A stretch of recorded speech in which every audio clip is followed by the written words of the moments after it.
Hi, everybody. Welcome to episode 180 of Radio 815, the podcast dedicated to examining the works of writer, director, producer J.J. Abrams and his extended Bad Robot universe. I'm Matt Crandall, here with Marcelo Inostroza, as we take a look at the 2024 Apple TV Plus television series, Presumed Innocent. Today we are talking about episode 2, People vs. Rozat Sabich. It is directed by Ann Sawitsky, written by David E. Kelly. Obviously, this is a series executive produced by J.J. Abrams. Last week, we were introduced to Rusty Sabich, Jake Gyllenhaal, the hotshot lawyer who is maybe getting in a little hot water because we find out his coworker murdered. He's investigating. Then we find out not just his coworker, his lover, who is murdered.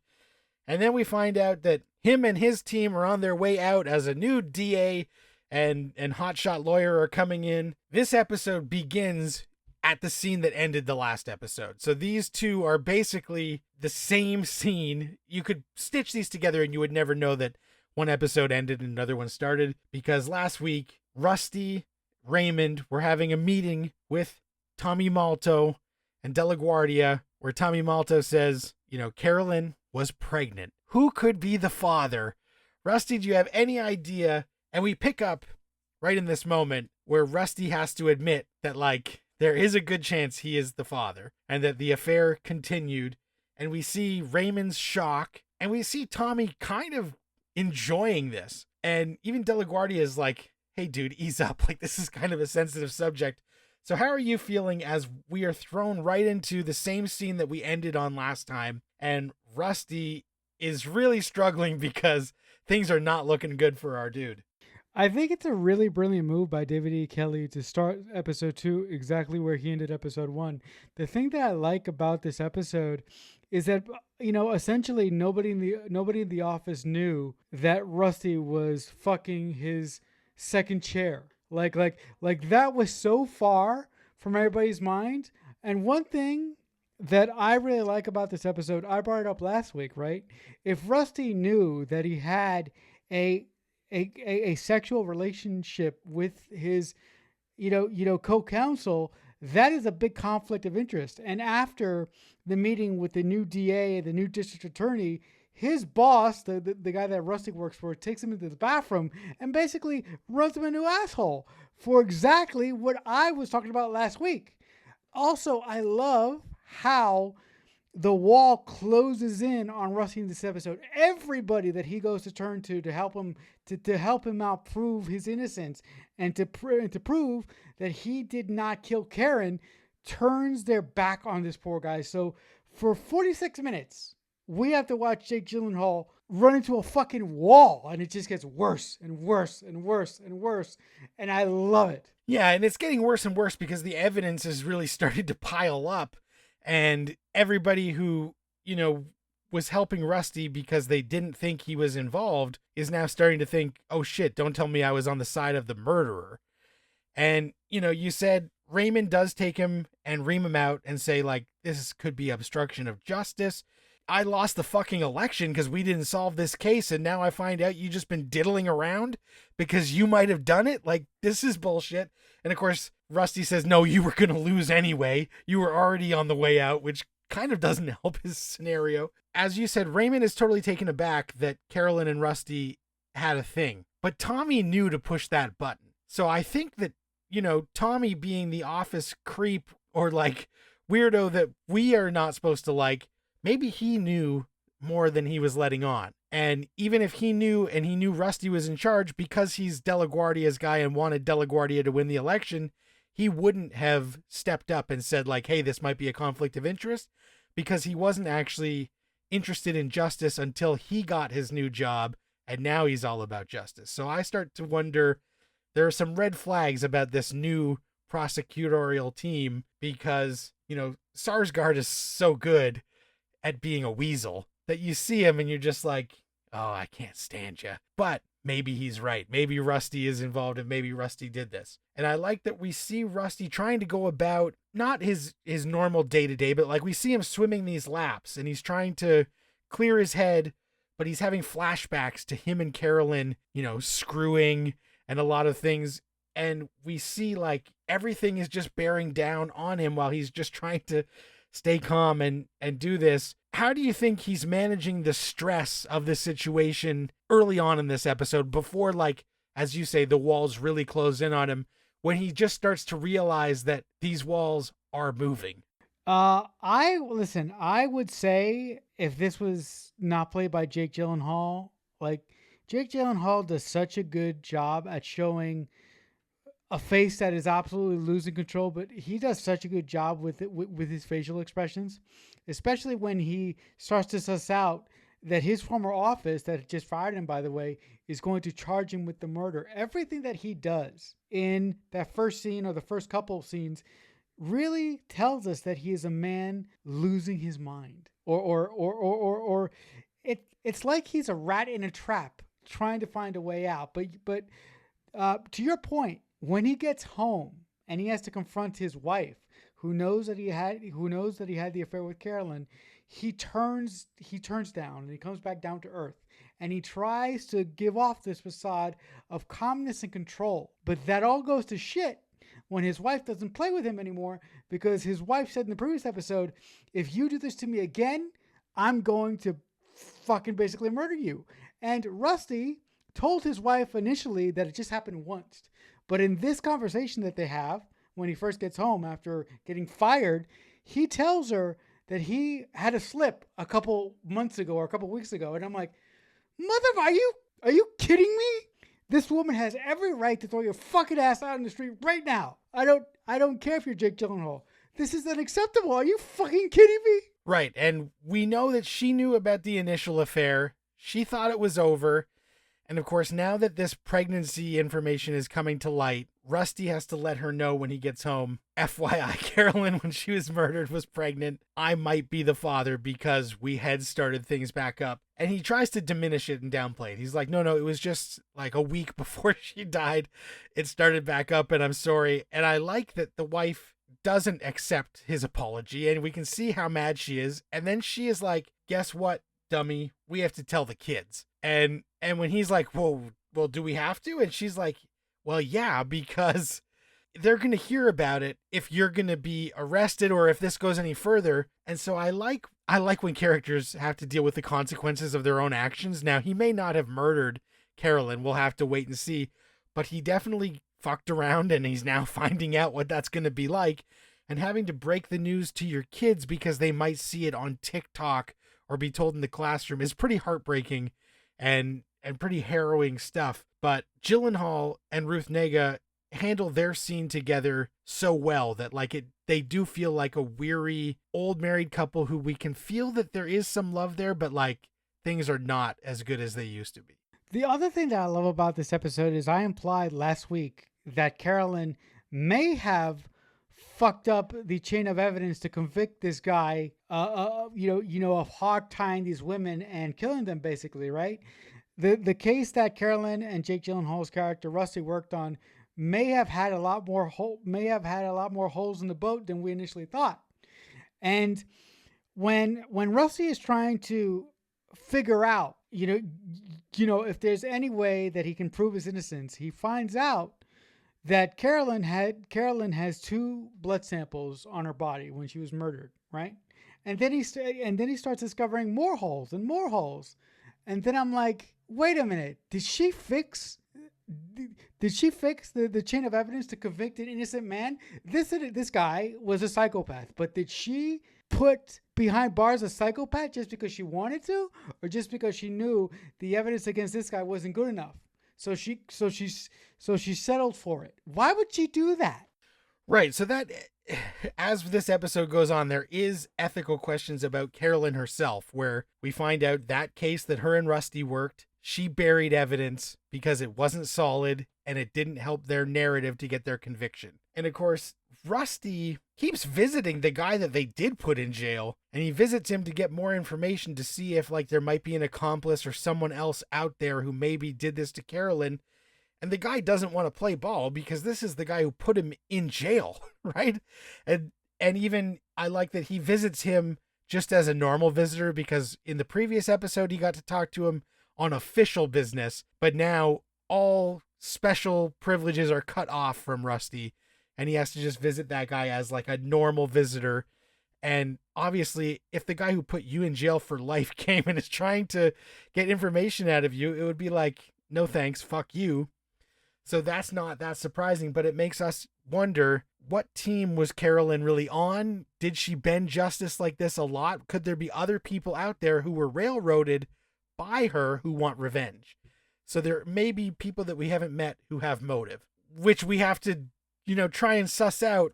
Are these real threats, or are these all, red herrings to make this a more interesting show? Yeah, look, this episode really, really doubled down for me the mastery of the caliber of the writer that David Kelly is. Because again, like I said last week, this is my first exposure to him as a writer, and and I'm like, this guy is a genius because I just love the way that he's layered the story in 2 fucking episodes. And again, guys, I didn't see the movie that this series is based on, so I have no idea where we're going. Matt does, but I don't. Right, and again, we'll have to see if they follow the movie and the book or if they twist things up a little bit. There is a nice scene where Raymond goes home and has to talk to his wife, and she's like, oh my God, Rusty's poor wife. Like, I got to call her. And he's like, don't call her until we know that like Rusty has broken the news to her. Raymond is played by Bill Camp and his wife is played by Elizabeth Marvel. They are married in real life. So I like that they actually have like a good rapport. And so when she's like, tell me you didn't know, and he's like, I honestly had no fucking idea that this guy was screwing around. Like, I swear to God. And I just like that they do feel like a married couple. And so far, the wife character is kind of there just to get information out of Raymond that is kind of important for us to know, that like he didn't know. So it's not like he was complicit in Rusty misdirecting the investigation. And there is a scene later where Rusty comes to him and says like, I need you to be my lawyer. And he's like, dude, you kind of just got me fired and like fucked me over with this thing. So how do you think, was Rusty too ballsy to go to Raymond and say like, I need you to maybe be my lawyer? Or is it just because he has nowhere else to turn? First of all, he was definitely too ballsy to go to Rusty to say, I need you to be my lawyer, because how dare he? Are you fucking kidding me? I don't care if this guy was your boss and potentially best friend. You fucking lied to his face. Like Matt said, he cost him a fucking election because he didn't disclose, oh, by the way, I have a conflict of interest with the woman who just got murdered. Are you look, that shit is unforgivable. So at that point, I was like, whoa, wait a minute. Rusty's going to have to find somebody who, A, doesn't know him as a lawyer, or B, doesn't have any connection to this case. Because I after that conversation that they had in his friend's kitchen, I was like, how the fuck is he going to do this? The only way that I saw forward is that because he's a lawyer, he could represent himself. But if he does represent himself, is that going to put a bigger suspicion on him when it comes to the fucking jurors that are going to have to be selected? Yeah, you wonder if that is kind of painting a target or what. Now, earlier in the episode, there is that moment where Rusty does break it down for his kids, and his kids are pretty upset. How do you feel his kids handled the information that they were given? And he does have like a nice scene where he's watching an old movie and his daughter comes in and like he can really see like the devastation and heartbreak. Are these kids handling this well, or how do you feel like their reactions were legit? I feel that their reactions were legit because I feel that these kids were blindsided. And when I was blindsided in my real life because of my godfather at the time cheating on my aunt, I almost had the same reaction that they had. I couldn't process. And it took me weeks later to figure out how I felt about the information that I was just given. So with that personal experience, and then seeing how Rusty's kids reacted to this situation that they were just handed, again blindsided, I thought that the young actress and the young actor who play Rusty's kids did an okay job for what they were given and what they were asked to act opposite of. And Rusty, his behavior in this episode is kind of strange because obviously he's he's truthful and vulnerable with the family. When he finds out that Carolyn buried that information, he almost chokes out the medical examiner. And then Tommy Malto is like, hey, this motherfucker almost choked out the medical examiner. Like, there's more going on here. And Tommy wants a DNA sample, and Rusty says, get a warrant, motherfucker. Like, I'm not going to help you. Which, again, if you want to look innocent, denying the DNA sample, almost choking out the medical examiner, having a meltdown in a bathroom, like, these are not things that somebody without a guilty conscience would do. So do you feel like this is just Rusty panicking because he sees the walls closing in, or does he have something that he is hiding that hasn't come to light? I think it's neither of those things. I think the way that Rusty is reacting is a confluence of things. Sure, it's a reaction to him being suspect number one on the call sheet. But I think that his behavior for a large part of this episode, especially trying to choke out the fucking medical examiner, I think that is a direct response of him not knowing Karen as well as he thought. He's frustrated because, he was, as we find out in a couple of scenes, he was obsessed with this woman, and maybe if he didn't know her as well as he thought, that's upsetting to him. Right. So I think all of his negative behavior is coming from that place. And I honestly do not think that he's thinking logically when he's doing this shit. Right, and not thinking logically is kind of shown when his house gets raided early in the morning, and they obviously take all of the cell phones and laptops, and his daughter's like, what about my computer? He's like, it's fucking gone, sorry. This is how it goes. And then he goes to the office, and he's like, you assholes came at 6 a.m. And not thinking straight, Tommy Malto goes, dude, that was your playbook forever. That is what you did all the time to everyone. So of course we did it to you. That's the number one thing. Rattle the guy first thing in the morning, do the search. And so it's kind of like getting a taste of his own medicine now that the tables have turned. And we're really seeing he doesn't like it. And, De La Guardia is even like, dude, we're running the Rozat Sabich playbook. You can't be mad at us for trying to solve this crime the best way we can. And I think us as a viewer, it's interesting because it's putting us in a weird spot because we want to root for Rusty. We want to root for Jake, but he's making a lot of fucked up points where it's like, well, dude, why are you mad? If that's what you did for years, then you should have expected it. No, but the other thing is that when he confronts them outside the elevator, when he goes back to the office to complain about being raided by the police at 6 a.m., anything that you say to a fucking lawyer is admissible in court. Anything that this motherfucker says to them can be used as ammunition, as can be used against him in a court of law.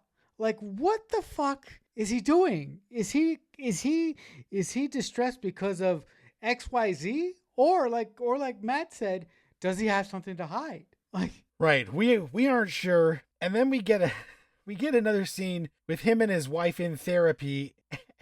And this is where I'm like, I don't know real life versus fiction. The therapist is mad at him for lying in the sessions, and it's like, what did you expect? This dude was having an affair. Of course he's gonna lie about it in marriage counseling.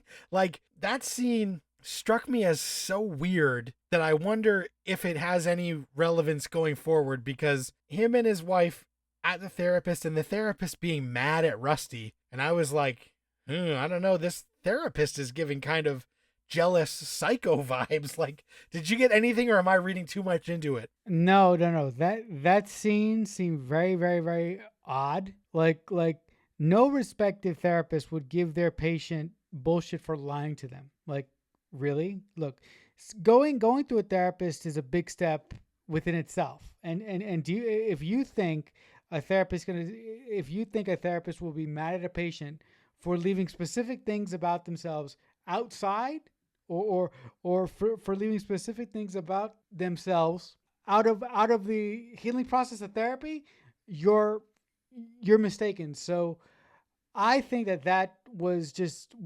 dramatized by David E. Kelly, if I'm being honest, because I was like, this would never happen in a real therapy session. Yeah, probably not. I think it is just for dramatic effect. And the other thing for dramatic effect is throughout the episode, Rusty does have a lot of flashes of Carolyn, her at trial. her dead with her head smashed in, like going between like normal and like the violent as he, is trying to work everything out. And most of this episode comes to a head where there's about 10 minutes left and Rusty is arrested because in the raid they took his phone, and he even told us, guys, when they look at my phone, it's going to go bad because it's going to show a breakup. It's going to show that I was obsessed. I was emailing and texting like a stalker. And it's like, oh, great, dude. What the hell? So does this rattle you as a viewer, knowing now that like it wasn't like they were actually together and happy? There is some sort of breakup stalker element that is coming to light. This actually makes me worried. This actually makes me think that Rusty may have done it, because if you're gonna have a fucking affair with somebody, what the, like, have you ever tried to? Well, I don't know what this says about me, but have you ever heard of an app called WhatsApp or Telegram? Why the fuck would you keep personal text? Why would you keep an affair that you're having with another woman on your personal cell phone? You fucking moron. Are you kidding me? Yeah, it's not smart. It's not the smartest thing that Rusty has ever done. Why would you do that? Like that moment to address Matt's question directly made me really, really question, like, did he do this? And so, they are planting seeds of doubt in our mind. And even though Raymond was conflicted and mad at Rusty, after he is arrested, Raymond does represent him. And so they go to like a pre-trial arraignment. And in this, they say, look, we want to fast track this fucking thing. We don't want to drag this out. We don't want to delay. We know De La Guardia would love to delay this shit. We're ready to just like get rolling. And the judge is like, are you sure you want to do this? And they're like, yes, this is what we want to do. They set bail at like 1.5 million. And then we do see Rusty out. So I guess they found a way to post that bail. How do you think, is this the smart play where they say, we don't want to drag this out. We want to just get this over and done with as soon as possible. Is this good for Rusty or bad for Rusty? No, I think this is good for Rusty, because the quicker that they get through this, the quicker it's going to be over. And I think that this is a reflection of the series only being 10 episodes. To have your best friend defending you, and for your best friend to say, no, these motherfuckers who are assholes have nothing on my clients. So how am I going to make these motherfuckers who fucking just beat me in the election, who fucking slandered my name, who fucking destroyed everything I've done for my entire career, how am I going to make these assholes look like incompetent little fucks? Oh, by the way, I'm going to fast track this trial as fast as I can, because I am pissed at my best friend for lying to me under oath and for possibly killing a woman, but I hate these motherfuckers over here much more. So I think the decision to go through the trial process as quickly as possible has multiple layers to it. Right. And even when we see Rusty at home after that, his daughter is like, why would you want to do this? And he does say that dragging it out and giving more time favors the prosecution, because they just have longer to dig up dirt that they can then throw his way. But as they are having this conversation on the couch, where he explains what you just explained, he gets a text. And the text says, "You were there, I saw you." What do you think this text is about, and who just sent this to Rusty? I think that this text is really ominous, but in the back of my mind, I'm like, holy shit. He was there when Carolyn got hogtied and killed. If he was there when Carolyn got hogtied and killed, then he's complicit. And if he's complicit, there's only one place to go. He's guilty. And if